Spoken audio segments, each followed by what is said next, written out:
ही जुड़ गए हैं अमित मौर्य। अमित जी, आपका स्वागत है। आप सीधे बनारस से जुड़े हुए हैं और अगला पार्ट जो है बनारस का है, लेकिन अयोध्या से लेकर बनारस तक अमित जी बहुत कुछ है।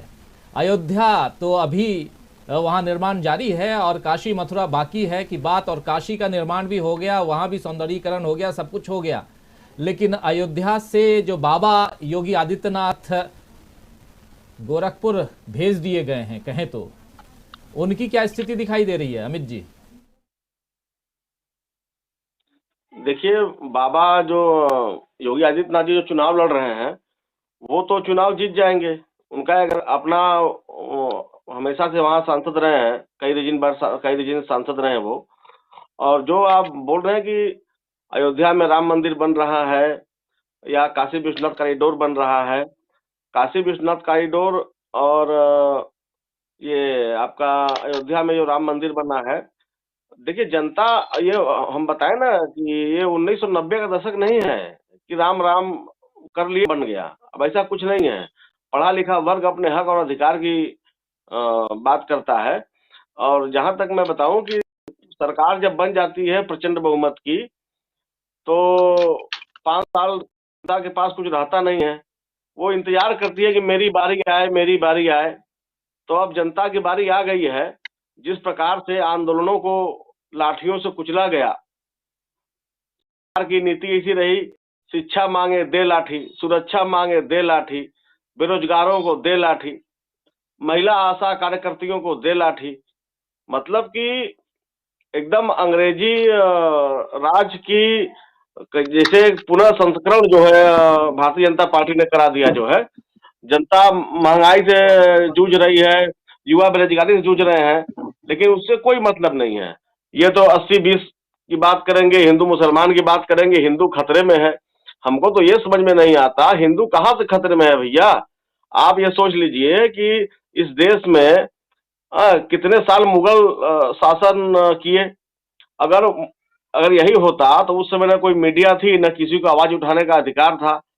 तो उस समय से मुसलमान जितने शासक थे जो क्रूर थे, तो वो कोई भारत में हिंदू आबादी बचनी ही नहीं चाहिए थी, क्योंकि उस समय तो आवाज उठाने का अधिकार तो था नहीं किसी के पास। जो राजा बोल दिया वही कानून है, राजा के खिलाफ कोई जा भी नहीं सकता था। मंदिर आस्था का विषय है, धर्म आस्था का विषय है, लेकिन धर्म और आस्था को यहाँ राजनीति से भारतीय जनता पार्टी जोड़ती रहती है। हमको तो ये हिंदू हिंदू क्या है भाई? सुप्रीम कोर्ट ने जस्टिफाई किया है कि ये तो एक जीने की लाइफ ऑफ स्टाइल है। आप बताइए, आपको हर धर्म के संस्थापक मिलेंगे। जैन धर्म में महावीर जैन मिलेंगे, बौद्ध धर्म में गौतम बुद्ध मिलेंगे, मुस्लिम धर्म में पैगंबर साहब मिलेंगे। हिंदू धर्म का कोई संस्थापक है? कोई संस्थापक है हिंदू धर्म का? लेकिन यहाँ तो सिर्फ उलझाना है। आरएसएस आरएसएस जो है समय समय पर देश में लिटमस टेस्ट करके देखती रहती है कि शिक्षा पर पाखंड कितना भारी है। और मैं आपसे बता दूं कि ये परिवर्तन की बयार चल रही है, और निश्चित रूप से इसका लाभ समाजवादी पार्टी को पूरा पूरा मिलने जा रहा है। और जहां तक ये है कि समझ लीजिए कि बहुजन समाज पार्टी की बात करना भी जरूरी है यहाँ पर। तो मायावती जी तो भाजपा की अनाधिकृत प्रवक्ता हो गई हैं। जहां जहां उन्होंने वो जगह जगह मुस्लिम कैंडिडेट खड़ा किए कि मुस्लिम वोट बटेगा, तो जिस प्रकार से यादव एकजुट है उस प्रकार से मुस्लिम भी एकजुट है। और जिस प्रकार से मैं आपको बता दूं कि जो पढ़े लिखे दलित हैं वो भी उनका झुकाव समाजवादी पार्टी की तरफ हो गया है, क्योंकि भाई वो जान रहे हैं कि अब यहाँ तो कोई बहन जी का तो कुछ रह नहीं गया है। वो तो वो जो मनुवाद वो कहती थी, अब तो खुद मनुवादियों के हाथ में खेल रही हैं। और लिहाजा जनता को मौका मिला है। जनता अपनी बात जो तो कह नहीं सकती, लेकिन बटन दबा के जरूर भारतीय जनता पार्टी को मुंह तोड़ जवाब देगी। जी राजीव जी। जी बिल्कुल, बहुत सारी बातें कह रहे हैं परवीन। यहाँ पर एक मजेदार तथ्य देखिए, हमारे दो ओम प्रकाश सिंह जी और दूसरे काशी से जुड़े हुए हैं अमित मौर्य, जो अभी बात अपनी रख रहे थे। तो काशी और अयोध्या, इन दोनों के बीच में देखे तो आज का चुनाव है और चित्रकूट में भी चुनाव है। तो एक रामायण पर जब ये बात जानने की कोशिश की, चलिए ये आपने बात हमारे मंच पर रखी, बहुत अच्छी बात है। और अमित जी भी हमारे साथ जुड़े हुए हैं, वरिष्ठ पत्रकार हैं। अमित जी, आप इसको कितना इत्तेफाक रखते हैं यहाँ पर ओम प्रकाश सिंह जी की इस बात से कि यहाँ पर जो मतदाता है इस बार का, क्योंकि वोट जिस तरह से राजीव जी ने भी कहा कि इस बार अयोध्या से प्रयागराज, प्रयागराज से चित्रकूट और कौशाम्बी, ये वो धार्मिक स्थल है, क्योंकि कौशाम्बी जरूर यहाँ पर महात्मा बुद्ध की स्थली रही है, तो इसलिए, लेकिन यहाँ पर 3 जो डिस्ट्रिक्ट हैं वो राम के हैं, तो बीजेपी का यहाँ पर कहें कि एक तरह से श्रावस्ती भी है। जी बिल्कुल, तो धार्मिक स्थलों पे ज्यादा जोर है 5वें चरण में। तो क्या वाकई में इस तरह का आप भी देख रहे हैं, क्योंकि आप भी वहां पर जमीनी तौर पर जुड़े हैं, लगातार लोगों के साथ आपका वार्तालाप हो रहा है, तो क्या देख रहे हैं, क्या वाकई में बदलाव है इस पर? बातों में एक बात और जोड़ दूं, जब प्रयागराज और यहाँ अगर देखें तो वाराणसी, दोनों में ज्यादा दूरी नहीं है, शायद 80 किलोमीटर की दूरी है, तो वो पूरा का पूरा जो गंगा का बेल्ट है अब बनारस की ओर, अभी 6वें चरण का मतदान 3 तारीख को है बनारस में, और कहा जा रहा है कि प्रधानमंत्री नरेंद्र मोदी भी कैंप करने वाले हैं। कितनी सच्चाई है ये भी बताएंगे अमित, लेकिन साथ साथ क्या उधर से जो हवा बह के आ रही है वो उसकी गूंज, उसकी आहट यहाँ बनारस में भी सुनाई दे रही है। लेकिन उससे पहले थोड़ा आपसे समझना चाहेंगे हम, जो हमारी साथी, हमारी सहयोगी बोल रही हैं परवीन, अमित जी, कि ऊपर का जो एरिया है जिसको आप यहाँ से देख रहे हैं, बनारस से देख रहे हैं, वहां से क्या कुछ सुनाई दे रहा है, क्या आहट आ रही है? जी देखिए, जो गंगा किनारे वाला बेल्ट है, ठीक है, जैसे आप बोले कि प्रयागराज से बनारस की दूरी बहुत ज़्यादा नहीं है, एकदम मैं इसे इत्तेफाक रखता हूँ। और हम आपसे बता दें कि ये चुनाव, इस बार का चुनाव बहुत ही खास है। और जैसे हम बताएं ना कि जैसे धर्म, जैसे अयोध्या की बात हो रही है और धार्मिक नगरी जोड़ की बात हो रही है, तो देखिए काट की हांडी दोबारा नहीं चढ़ती है। काट की हांडी एक बार चढ़ चुकी है और लोग धोखा खा चुके हैं। बार बार धोखा आदमी नहीं खाता है। और जहां तक मोदी जी की बात है, तो 2017 के चुनाव में वो भी 3 दिन यहाँ काशी प्रवास किए थे और एक माहौल बनाने का प्रयास किए थे, माहौल बन गया। तो 5 साल वो जिन बातों का माहौल बनाया उसमें तो कुछ किया नहीं, कुछ भी नहीं किया उस। और समझ लीजिए मतलब न शिक्षा पर काम किए, न स्वास्थ्य पर काम किए, न नौकरी पर काम किए। वेल एजुकेटेड आदमी को पकौड़ा तलने को रोजगार बना दिया जो है। मतलब कि ये मतलब जबान, मतलब इनकी जबान तो ऐसी है, समझ लीजिए कि कुछ कहते हैं कुछ, करते हैं कुछ। और इसमें तो हमेशा देखिए स्टंट में भाजपा माहिर है, वो हर चीज का स्टंट करना जानती है। बस वो कोई कुछ बोले वो उसको लपक के उसमें एक नया शिगुफा छोड़ देती है। तो मोदी जी भी 3 तारीख को बनारस में आ रहे हैं, उनका काशी प्रवास है और खूब बकवास करेंगे। और जनता जो है सब खूब अच्छी तरह समझ रही है। और बनारस में रोड शो की तैयारी चल रही है, बैरिकेटिंग भी हो रही है। क्योंकि मोदी जी 3 दिन रहेंगे बनारस में और 3 तारीख को अखिलेश यादव का भी कार्यक्रम है यहाँ पे, तो उसी दिन अंदाजा लग जाएगा कि बनारस की जनता क्या चाह रही है। संख्या भारी अखिलेश जी की तरफ जाती है कि मोदी जी की तरफ जाती है। जिस प्रकार से पूरी पूरी की पूरी भारतीय जनता पार्टी अखिलेश यादव से लड़ रही है, और समझ लीजिए कि अखिलेश यादव इस समय जो है अर्जुन की भूमिका में है। सारे एक तरफ, अखिलेश यादव अकेले एक तरफ। और महाभारत का भी इतिहास पता ही है कि भाई जीता कौन था। जीते तो अर्जुन ही, पांडव जीते थे और अर्जुन पर बहुत बड़ा दारोमदार था और वो उसमें सफल भी रहे। और चूंकि अर्जुन के पास कृष्ण जैसा सारथी है थे, और तो अखिलेश जी के पास भी सारथियों की टीम हो गई है। क्योंकि इस बार कई सारथी हो गए उनके साथ, स्वामी प्रसाद मौर्य आ गए, दारा सिंह चौहान आ गए, धर्म सिंह सैनी आ गए, ओम प्रकाश जी आ गए। तो कहीं ना कहीं इस बार लड़ाई जो है बहुत ही रोचक है। और देखिए जनता जो है, अब अमित शाह की बात को ले लीजिए, उनका एक वीडियो आप देखा कि लैपटॉप बांटेंगे, ये करेंगे, तमाम चुनावी जो लुभावने वादे हैं वो किए। जब वो खुद ही बोल चुके हैं कि चुनाव में तो वोट लेने के लिए जुमला जो है बोल दिया जाता है, तो जो वो पहले ही बोल चुके हैं कि तो चुनावी वादा तो जुमला है, तो उनकी बातें तो लोग समझ रही है। अब पहले की तरह जनता मोदी जी पे उतना विश्वास भी नहीं करती, क्योंकि आप कितनी बार झूठ बोलेंगे भाई, कितनी बार झूठ बोलेंगे। सुकरात ने भी कहा था कि आप बहुत दिनों तक किसी को बेवकूफ बनाकर शासन नहीं कर सकते आप। अब जहां तक, अब जैसे अब कल एक योगी आदित्यनाथ जी का हेलीकॉप्टर वाला वीडियो आपने देखा, वो हेलीकॉप्टर से बोल रहे थे कि देखिए हमारे सभा में बुलडोजर दिख रहा है, बुलडोजर दिख रहा है। तो बुलडोजर सिंह अंसारी में दिख रहा है। पूर्वांचल जगत की पृष्ठभूमि में ब्रजेश सिंह और मुख्तार एक दूसरे, एक दोनों का पैटर्न जगत में सेम है। तो भाई ये ब्रजेश सिंह का योगी से जी से क्या, योगी जी का ब्रजेश से भाई अपराध के चश्मे को जाति और धर्म के जोड़ के देख लिए। दोनों ने अपराध जगत से हजारों करोड़ कमाए। मुख्तार पर जो कार्रवाई हो रही है उसका मैं स्वागत करता हूं। ये सिंह गेहूं बेच के पैसा कमाए हैं, इन पर कार्रवाई नहीं होगी क्योंकि ये ठाकुर है, इनके राजनाथ सिंह के करीबी हैं। तो अब बुलडोजर का भी मतलब भी लोगों को समझ में आ गया है कि अपराध को जाति और धर्म जोड़ के देखा जा रहा है। मिला जुला के कहने का मेरे मतलब यही है कि जनता को मौका मिला है इस बार अपनी गलती सुधारने का, वो गलती सुधारेगी।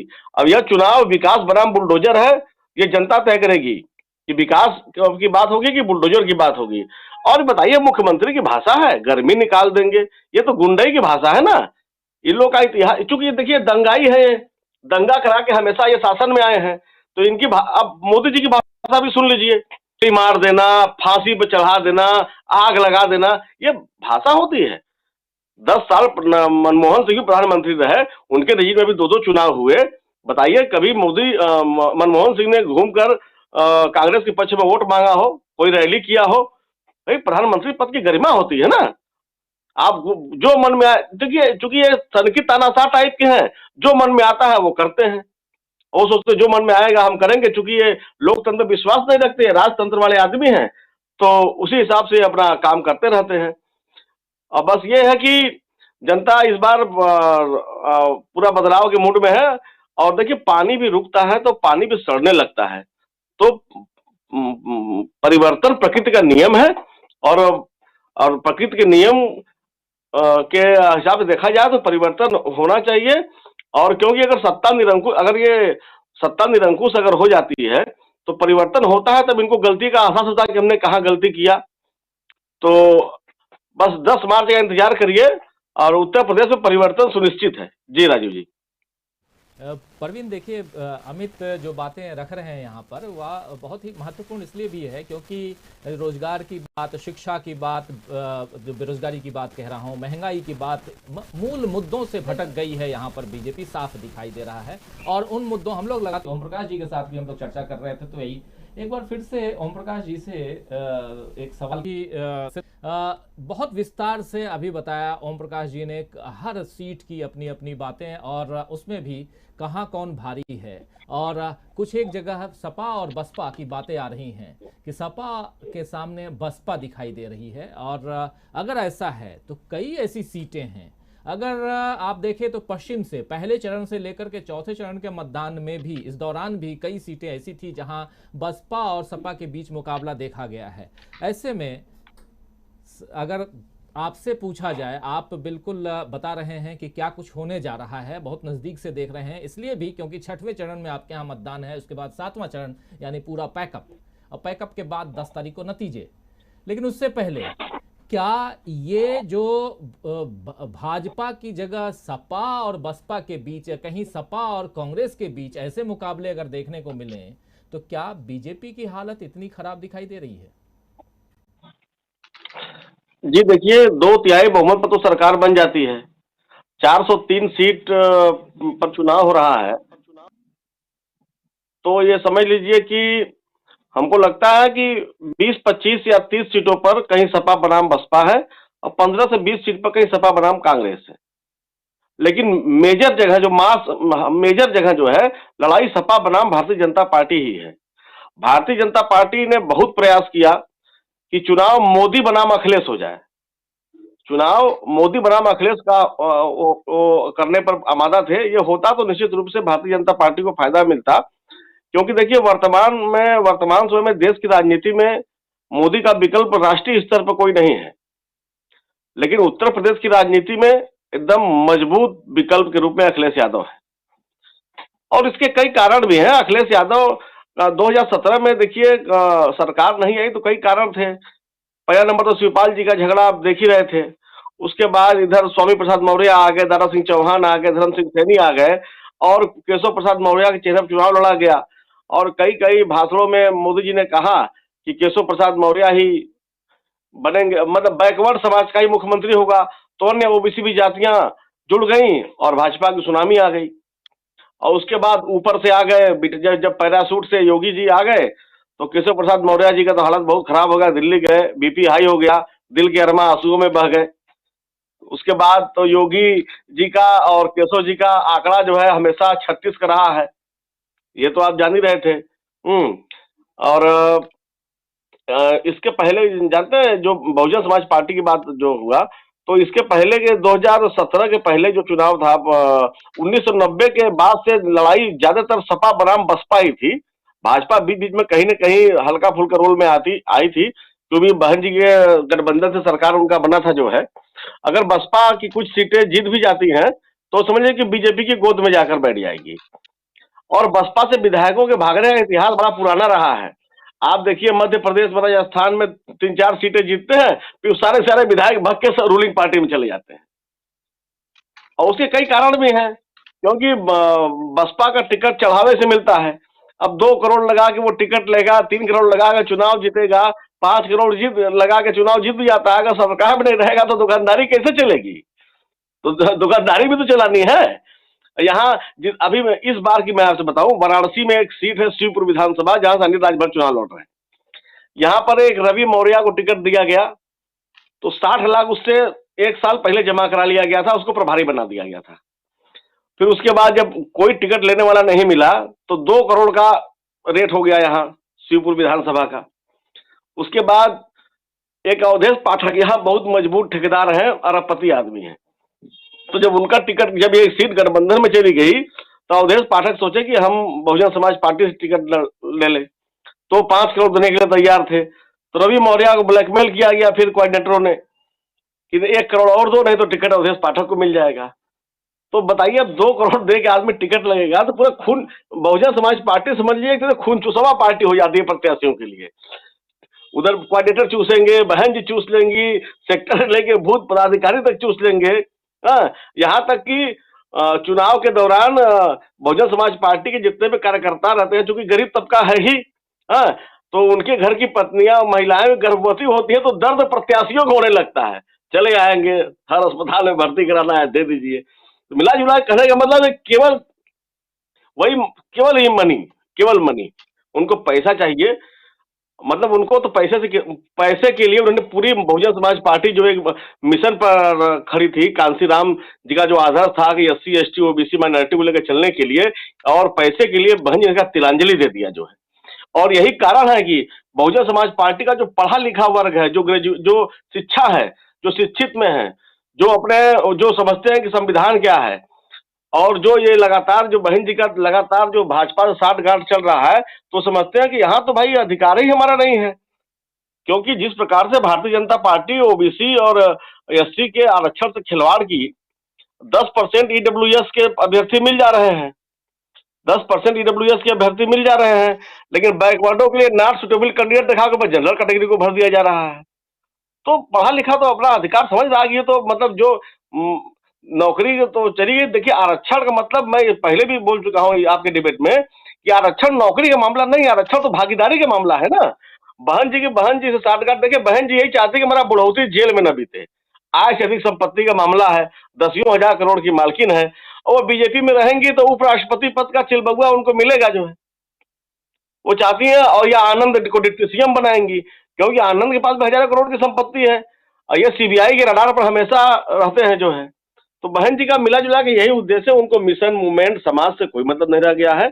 उनका एक ही एजेंडा है कि उनका बुढ़ौती जो है जेल में न बीते जो है। और देखिए, जिसके पास जब अकूत पैसा हो जाता है तो वो अपने आप को सोचता है कि मैं जो कहता हूं या मैं जो कह रहा हूं वही सही है। देखिए, इतिहास गवाह है कि अच्छा शासक वही होता है जिसका अच्छा सलाहकार हो। अगर आप आगे किसी भी आदमी अगर बहुत सफलता शीर्ष पर पहुंचता है तो उसका बहुत करीबी उसका आलोचक भी होता है। जो आदमी अपनी आलोचना नहीं सुन सकता वो जिंदगी में कभी आगे नहीं बढ़ सकता। बीजेपी को भ्रम है कि फ्रंट लाइन मीडिया मैनेज करके जनता को बरगला लेगी, अपने कुकर में छुपा लेगी। तो आज की डेट में जितनी महत्व संचार जगत में सोशल मीडिया का है, यूट्यूब चैनलों का है, छोटे मझोले अखबारों का है, न टाइम्स ऑफ इंडिया रह गया है, कुछ कुछ अपनी गरिमा जो है दैनिक भास्कर बीच बीच में छाप के बचा लेता है। एक अकेला अखबार टेलीग्राफ है जिसका कोई जोड़ नहीं है। और लगातार एक हमारी चूंकि अचूक संघर्ष का भी लगातार बहुत मारक पंचलाइन रहती है, तो कई लोग कमेंट करते हैं कि ये हिंदी अखबारों का टेलीग्राफ है, तो अच्छा लगता है। लेकिन मिला जुला के कहने का ये मतलब है कि इनको लगता है कि जो हम दिखाएंगे वही जनता देखेगी। मतलब मैं आपसे बताता हूँ कि टीवी डिबेट तो कोई अब देखना नहीं चाहता। क्या है टीवी डिबेट?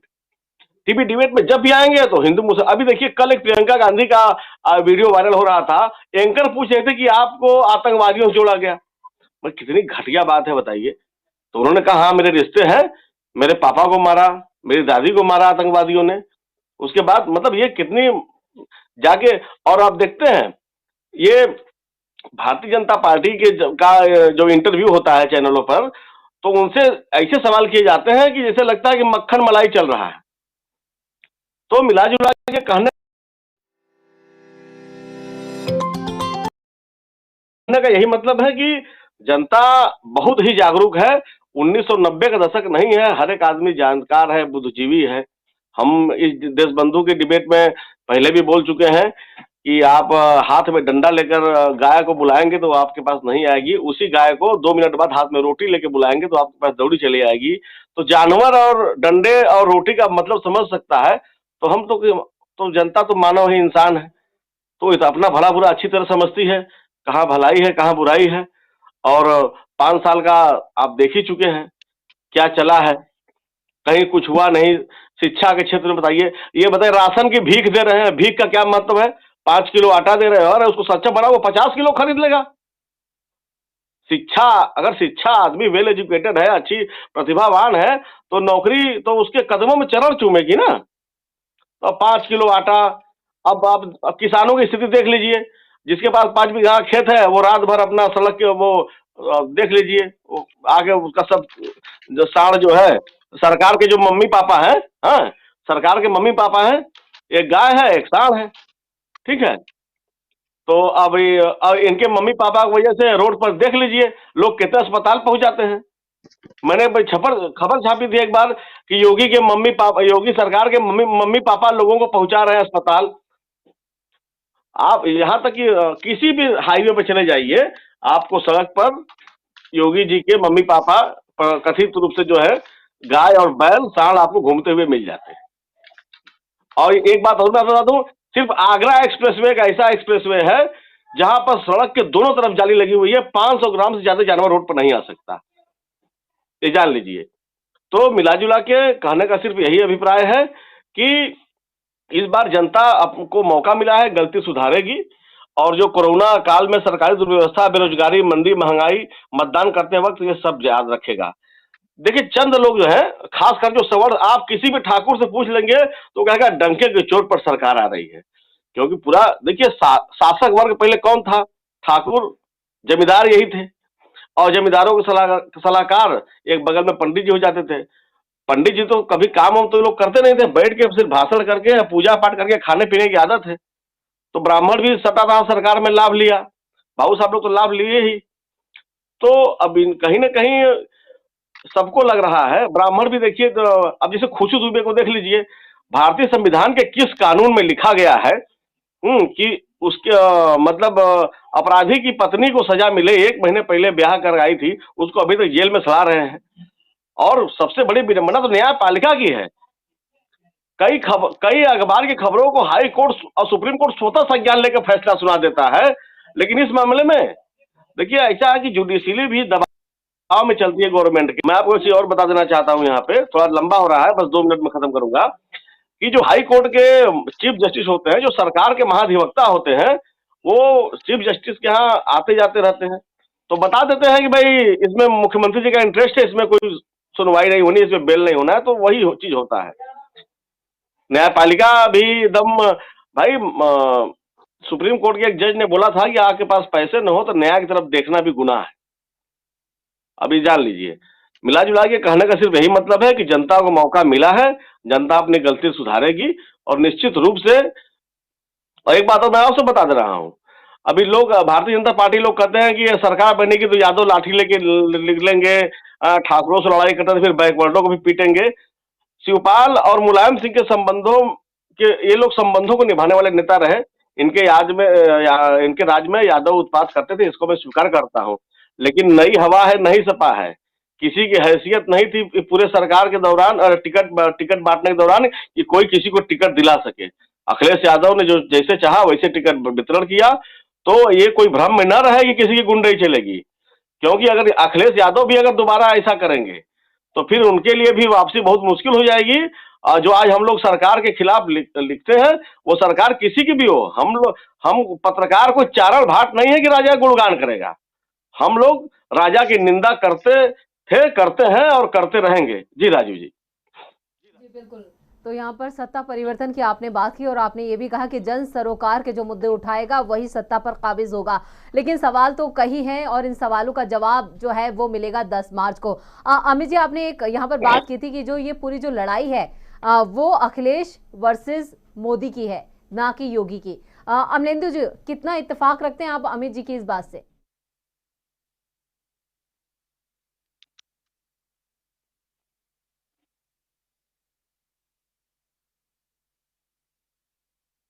आखिर लेकिन एक बात यहाँ शायद आ गए अमलेंदु जी, आवाज आ रही है? हमारे पापा, हालांकि मम्मी पापा सब अपने अपनी अपनी जगह पे हैं, लेकिन जब आप सियासी मैदान में रहते हैं, चुनावी समर में हैं, तो ऐसी बातें बहुत सुनने को मिलती हैं और हम और आप जैसे पत्रकार ऐसी बातों को बेबाकी से रखते भी हैं। आपके अखबार को मैं बहुत अच्छी तरह से देखता हूं, रोज पढ़ता हूं।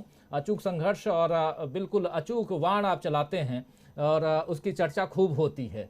तो और उसमें आप ऐसे ऐसे जो हेडलाइंस हैं वो लिखते हैं, वो बहुत मज़ेदार होता है। लेकिन ये जो मम्मी पापा वाली बात है, ये कितना तकलीफ, बेटा इतना नालायक निकल गया कि मम्मी पापा डंडा लेकर के पीछा कर रहे हैं, ऐसा ही सुनने को मिल रहा है उत्तर प्रदेश में।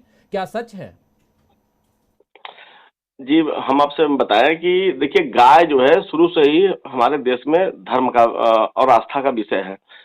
पहले थोड़ा सा पहले जाइए, 100-200 साल पहले ब्राह्मण जो है दान में जो है हमेशा बछिया ही मांगता था। कभी बैल साल मांगते सुने हैं आप? जो है कि बैल हो तो दे दो, साल हो तो दे दो, नहीं नहीं, क्योंकि गाय, ये हमेशा ब्राह्मण गाय को दान में लेते थे कि दूध मिलता था, और साल बैल तो दूध देते नहीं है, तो इसलिए गाय को माता कहा गया है। क्योंकि भाई एक तरीके से देखा जाए कि दूध जो है बहुत ही आदमी के जीवन में बहुत मायने रखता है। भोलेनाथ को भी दुग्धाभिषेक कराया जाता है।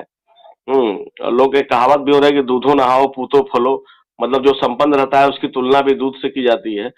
तो अब गाय की बात जहां तक हो रही है, तो मैं बताऊं कि आबकारी विभाग से 10% शराब पर सेस टैक्स उतर रहा है गाय के नाम पर। एक जिला आबकारी अधिकारी ने हमसे बताया कि भाई साहब, सैकड़ों करोड़ से ऊपर रुपए जो है गोरक्षा के नाम पर विभाग से जा रहे हैं, लेकिन उसके बावजूद इसके गौशाला की स्थिति देख लीजिए, चारा बिना गाय मर रही हैं। और मैं आपसे बताऊं, बनारस में एक गौशाला है जिसका मालिक है सूर्यकांत जालान, जो गो तस्करी में चार्जशीटेड है, जेल भी गया है, जमानत है, कंडीशनल बेल पे है। इसी भारतीय जनता की पार्टी की सरकार ने उसको गो सेवा आयोग का सदस्य बना दिया। मतलब डोली संग व्यभिचारी है तो दुल्हन कहां सुरक्षित है, बताइए। अब और हमने इस पर खबर भी छापी थी कि गो तस्कर को बना दिया गो सेवा आयोग का सदस्य। नेता विरोधी दल ने, वो मेरी अखबार पूरे सदन में लड़ाते हुए राम गोविंद चौधरी ने, उसके बाद सदन में उसकी चर्चा की अनुमति नहीं दी गई। उसके बाद उन्होंने वेल में आकर प्रेस कॉन्फ्रेंस किया मेरे अखबार को दिखाते हुए, ये देखिए। तो अब ये गाय के प्रति इनका प्रेम समझ लीजिए कि गो तस्करी में चार्जशीटेड है, जो जेल गया है, और उसको जो है खेला कर देते हैं। अभी आपसे मैं बताऊं कि जो जितने भी थानों पर जो छापे पड़ते हैं, तो गाय जो बरामद की जाती हैं, तो उसको आधार कार्ड देके गायों को दे दिया जाता है, जाइए आप इसकी रक्षा करिए। अब बैल सांड जाते हैं कहाँ जाते हैं? फिर वापस पूरा घूम के फूड करने के लिए आते हैं। दूसरी बात, ये बताइए, मुसलमान तो गाय पालता नहीं है, गाय कौन पालता है? गाय हिंदू पालते हैं। तो जब तक गाय बच्चा देती है उसको रखते, फिर कसाई को बेचता कौन है? बेचने वाले तो हिंदू ही हैं। वो ठाकुर भी बेचते हैं, ब्राह्मण भी बेचते हैं, बनिया भी बेचते हैं। जो भी पशुपालक है, जब गाय दूध देना बंद करती है तो उसको कोई हराम का नहीं खिलाना चाहता है, उसको 4,000 5,000 में कसाई को बेच देते हैं। तो सबसे बड़े दोषी तो हम लोग खुद हैं। जैसे होता है ना कि भाई, जब तक लड़का कमा रहा है, उसका जैसे बाप खूब कमा रहा है, बच्चों को परवरिश किया, अच्छा किया, बुढ़ोती में जब बेकार हो गया तो लात मार के निकाल दो, वही स्थिति है। एक बार मैंने एक पंडित जी से कह दिया कि गाय तुम्हारी माता है तो नंगा क्यों घुमवाता है, कपड़ा पहना घुमाओ। इस पर भी वो भड़क गए। तो बस मिला जुला के प्रोपोगंडा है। आप देख लीजिए, हम इसके पहले डिबेट में यहाँ बोले थे कि जहां चुनाव है होता है वहां गाय मम्मी है, अब व्यापार के लिए गाय यम्मी हो जाती हैं। इनके मुख्यमंत्री बोले गोवा में बीफ की कमी नहीं होने देंगे। इनका गृह मंत्री बोला, राज्य मंत्री किरण रिजिजू कि मैं बीफ खाता हूं, मुझका इसको गर्व है आपकी सरकार में। और जो गाय प्रेमी सरकार है उसकी सरकार में देख लीजिए, बीफ का व्यापार बंद हो गया भारत में। तो मिला जुला के कहने का मतलब है, से जनता खूब अच्छी तरह समझ रही है, खूब अच्छी तरह समझ रही है। इनको जो मन हो अंड बंड बोले कोई, क्योंकि भाषा की मर्यादा तो इनकी रह गई है, जो मन में आता है उठपटांग बोलते रहते हैं। और मिला जुला के बस ये है कि जनता को मौका मिला है इस बार, जनता अपनी जवाब जो है बटन दबा के देगी भाई साहब। जी राजू जी। जी बिल्कुल बिल्कुल सही। अमलेंदु जी शायद जुड़ गए हैं। अमलेंदु जी से सवाल